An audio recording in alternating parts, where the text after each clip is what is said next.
Hello everyone, class 9th कैसे हो आप सब। आई होप आप सब बहुत बढ़िया होंगे। So now this session we would go in discussion the how to find out valency of an element. But important question is that how we would need to understand the how to find out the balancing of any element. In your science notebook have a major topics is known as in chapter number 3rd, how to write the chemical formula of any element. So the understand of how to write the chemical formula we would need to understand before how to find out the balancing of element. Many times I would suggested you please go and understand and remember the all from the first to 30 numbers of the elements are there in periodic tables.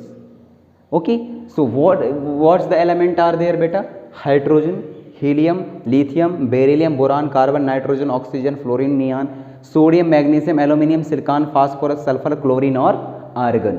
ये ऐसे element हैं जो कि mostly के periodic table में दिए गए हैं, मॉडर्न पीरियोडिक टेबल में दिए गए हैं। और मॉडर्न पीरियोडिक टेबल तो बहुत विस्तृत है, आप देखे होंगे अबव टू द 100 से अबव एलिमेंट हैं, वहाँ हर एक को सिस्टमेटिक ढंग से बताया गया है। कभी ऐसी क्लास आए तो अपन लोग जरूर डिस्कशन करेंगे पूरा पीरियोडिक टेबल को समझने के लिए। ओके, तो उस क्लासेस को भी अपन लोग देखेंगे, लेकिन उससे पहले अपन लोग देख लेते हैं आज की क्लासेस को, जिसमें अपन लोग समझने वाले हैं किसी भी एलिमेंट की बैलेंसी कैसे पता की जाती है। यहाँ मैंने कुछ एलिमेंटों के नाम लिख दिए हैं और जो कि 20 हैं। अब इसको देख लेते हैं एटॉमिक नंबर क्या है इनका। एटॉमिक नंबर को मैं सिर्फ AN से रिप्रेजेंट कर रहा हूँ। AN में आप देखेंगे हाइड्रोजन का एटॉमिक नंबर होता है 1, देन 2, देन 3, 4, 5, 6, 7, 8, 9 और नियॉन का 10। इसी तरीके से यहाँ भी रहेंगे एटॉमिक नंबर किसका? सोडियम का आएगा 11, magnesium 12, aluminium 13, silicon 14, then phosphorus 15, sulphur 16, 17, 18 तक आया ना। कैल्शियम 17, देन आर्गन 18, तो मैं 18 तक लिख रहा हूँ। ओके, क्या है? Sodium, magnesium, aluminium, silicon, phosphorus, sulphur, calcium, argon. Okay, यहाँ तक मैंने 18 तक ही आप लोगों का एलिमेंट लिखा। अब अपन लोगों को ज़रूरत पड़ता है बैलेंसी फाइंड आउट करने के लिए एक फेमस रूल्स की। तो ये तो आपके हायर क्लासेस में दी गई हैं। फेमस रूल की यदि मैं बात कर रहा हूँ तो वो आपके हायर क्लासेस में दी गई हैं, जिसमें अष्टक रूल जैसे कुछ बातों का जिक्र किया गया है। बट यदि बैलेंसी समझनी हो तो वो बातें भी हमें थोड़ा सा समझना बेहद ज़रूरी है। और वो बातें कैसी बेटा? हमने आप लोगों को बताया है किसी भी एटम की जो स्ट्रक्चर होती है, एटॉमिक स्ट्रक्चर होती है, वह कैसी रहती है बताया है? Like a universe, such as बीच में न्यूक्लियस होता है, then rounding, then again rounding, then again rounding. अब ये कितने रह सकते हैं? कोई को नहीं कहा जा सकता। K, L, M और एक और बना देते, चलिए दिस इज द N। ये इनकी जो ऑर्बिट है इनका नाम ही रखा गया है K, L, M, N। Okay, अब देखते हैं जिसमें जो है बेटा जो फर्स्ट का इनर मोस्ट वाला जो वो है ऑर्बिट है, ये हमेशा 2 इलेक्ट्रॉन को रखता है। अब ये कहीं भी रख सकता है 2 इलेक्ट्रॉनों को। ओके, उसके बाद ये जो है 8 इलेक्ट्रॉनों को रखता है। ये वाला कितने हो गए? 4, 5, 6, 7 और 8। ये भी 8 इलेक्ट्रॉनों को रखता है। 3, 2, 5, 6, 7, 8। और जो ये N वाला ऑर्बिट है ये रखता है 18 एलिमेंटों को। 3, 4, 5, 6, 7, 8। बाकी के इधर आएंगे। ओके, वो इसलिए आप लोगों को मैं एटॉमिक स्ट्रक्चर बता रहा हूँ क्योंकि बैलेंसी को समझने के लिए हमें उसकी ज़रूरत पड़ेगी।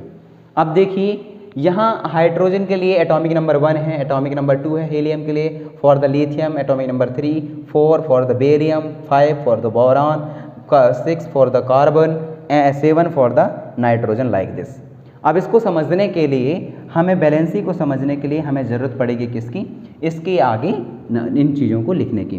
देखिए हाइड्रोजन के पास एटॉमिक नंबर कितना है? 1 है, मतलब कि इसके एक ही इलेक्ट्रॉन है और वह एक इलेक्ट्रॉन ये पास वाली ऑर्बिट में आकर के रहेगा, क्योंकि वो 2 इलेक्ट्रॉन रख सकता है अपने साथ। अभी तो उसके पास एक ही है, मतलब 2 रख सकता है, मतलब एक ही अभी है उसके पास।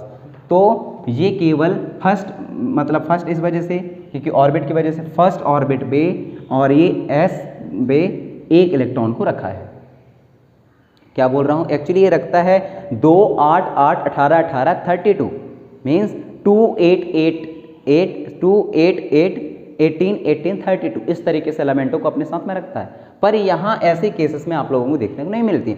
हाइड्रोजन के पास एक एटॉमिक नंबर है, दैट मीन्स ये एक अपने साथ में रख सकता है। जो एस ऑर्बिट है यानी कि जो के वाला ऑर्बिट है, ये 2 इलेक्ट्रॉनों को अपने साथ में रख सकता है। ओके, तो एस के साथ में 1 ये आ गया, ये क्या रखेगा बेटा, 2 इलेक्ट्रॉन इसके पूरे के पूरे आ गए। अब मैं एस को नहीं लिखूंगा, देखना 2 इलेक्ट्रॉन इसके साथ में पूरे के पूरे भर गए।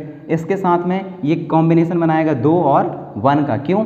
क्योंकि आपको पता है कि जो फर्स्ट का ऑर्बिट है वह हमेशा 2 इलेक्ट्रॉन भरता है, आगे वाला 8 भरेगा, लेकिन 8 के जगह पर क्या है, इसके पास केवल एटॉमिक नंबर 3 है। दैट मीन्स 2 तो ऑलरेडी कंप्लीट होगा, एक बचा वो आगे चला गया। इसका क्या हो जाएगा, इसका हो जाएगा 2 2 हो गया 4। इसका क्या हो जाएगा बेटा, 2 हो जाएगा और 3 दैट 6। इसका ये हो जाएगा 2 एंड 4, इसका 2 एंड 5, इसका 2 एंड कितना हो जाएगा बेटा 6, देन 2 एंड 7 और इसका नियॉन का 2 एंड 8। मतलब देखिए 2 एंड 8 क्या मतलब समझ में आ रहा है यहाँ 2 एंड 8 का। जो नियॉन होती है, मतलब कि पेरियोडिक टेबल पे आप देखेंगे, पेरियोडिक टेबल पे सब जो लास्ट ग्रुप के एलिमेंट होते हैं, ग्रुप नंबर 18 के एलिमेंट, उनको बोला जाता है इनर्ट गैस एलिमेंट। क्या बोलते हैं, इनर्ट गैस एलिमेंट। मतलब वो वहाँ के जितने भी एलिमेंट रहेंगे उनके सब की आउटर मोस्ट इलेक्ट्रॉन जो कि 8 होती है या अष्टक रूल होती है उसको पूरा फॉलो करते हैं। उसमें से एक इलेक्ट्रॉन है नियॉन। कौन से, हीलियम, नियॉन, आर्गन, क्रिप्टॉन, ये कुछ एलिमेंट है जिसका मैंने जिक्र किया, वो इनर्ट गैस एलिमेंट कहलाते हैं, आदर्श गैस एलिमेंट कहलाते हैं, ग्रुप नंबर 18 के एलिमेंट पेरियोडिक टेबल में, मॉडर्न पेरियोडिक टेबल पे। तो नियॉन के पास में कितने हैं, 2 और 8, मतलब ये पूरी तरीके से फुलफिल है, इसमें किसी भी तरीके से कोई ज़रूरत नहीं पड़ेगी। आगे आप लिखेंगे, देखना सोडियम का क्या आ जाएगा बेटा, सोडियम क्या आ जाएगा 2, 8 का कंप्लीट हो गया और उसके बाद क्या आ जाएगा 1। अब 8 और 2 कितने हो गए, 8 और 2 पूरे हो गए 10 और 1 का एक्स्ट्रा बच गया। मैग्नीशियम के लिए कितना हो जाएगा, ये हो जाएगा 2, 8 और 2। इसी तरीके से आप बाकी के लिख सकते हैं, तो बाकी भी आप लोग लिख दीजिए कैसा